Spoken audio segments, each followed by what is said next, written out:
वैखरी मध्यमा. सुरुवातीचं नामस्मरण हे आपलं वैखरी वाणीचं असतं.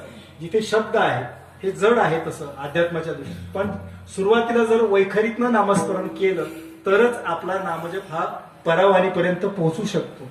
मग हा परावाणीमध्ये जप घेतला पण त्याच्यासाठी आधी आपली वैखरी तेवढी तयार होणं अत्यंत गरजेचं आहे. मग ही वैखरी आपल्या शब्दातनं सातत्याने चालू राहिली पाहिजे.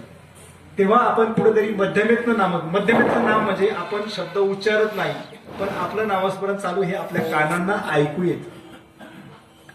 म्हणजे आपल्याला जाणवतं आपला नामजप चालू आहे. विठ्ठल विठ्ठल विठ्ठल हे मला ऐकायला येतं माझ्या कानात. आणि हे मी मध्यमेतनं पुढं पश्चंती वाणीमध्ये गेलो तर तिथे शब्द नसतात, ओठांची हालचालही नसते, पण माझं नामस्मरण चालू याची जाणीव आपल्याला असते. आणि परावाणीमध्ये आपण आणि नाम याचा भेद संपलेला असतो पूर्ण. आपण आणि नाम एकरूप झालेलं असतं.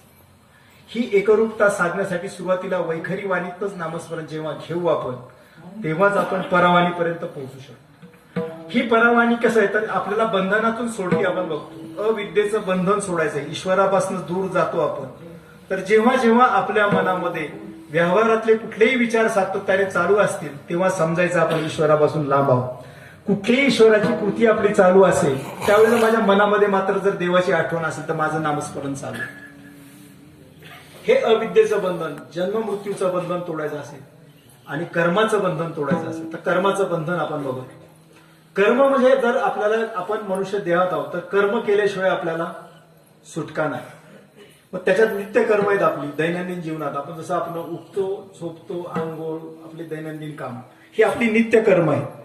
पण ही नित्य कर्म करत असताना सुद्धा आपलं मन आपण परमेश्वराकडे लावलं पाहिजे.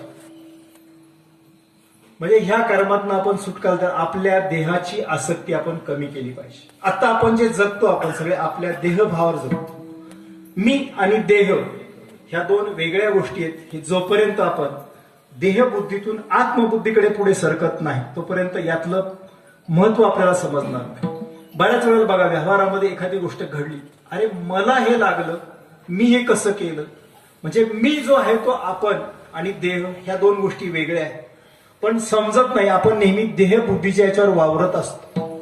आणि म्हणून आपण नक्की कोण आहोत, आपलं स्वरूप काय आहे हे आपल्याला समजत नाही. आणि हे समजण्यासाठी आपल्याला हे साधन करायचे. त्याच्यामुळे आपल्याला ह्या बंधनातनं सुटायचं.